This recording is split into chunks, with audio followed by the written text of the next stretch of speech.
DNA. We'll take it home, we'll take it home, we'll take it home.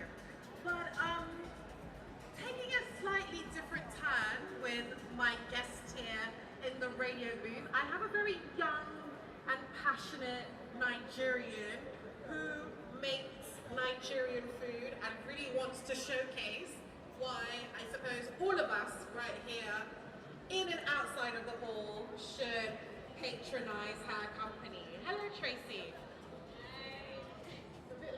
Hi. Hi, hello. So we're Lucky Meals. Lucky Meals.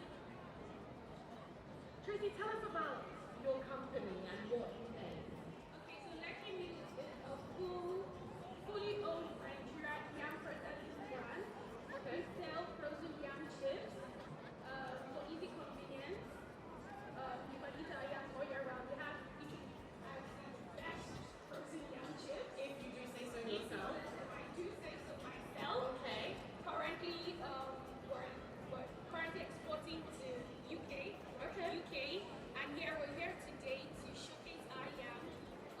We have on our menu yam-based meals. We have yamasu, we have yam and pepper snail. We're just spicing things up so that you can have a taste. We're also sampling our yams. So we're facing the entrance of the playground. So if you're going to the playground, if you're looking for us, you can just stop by our stand and have a taste of our yam. Why Nigerian? To grow the naira. To grow the naira. All right. With all that yam talk, do you have any discounts or offers going on? Yes, if you're buying a pack, 2-3 packs. All right. Okay, Tracy. Thank you. Thank you.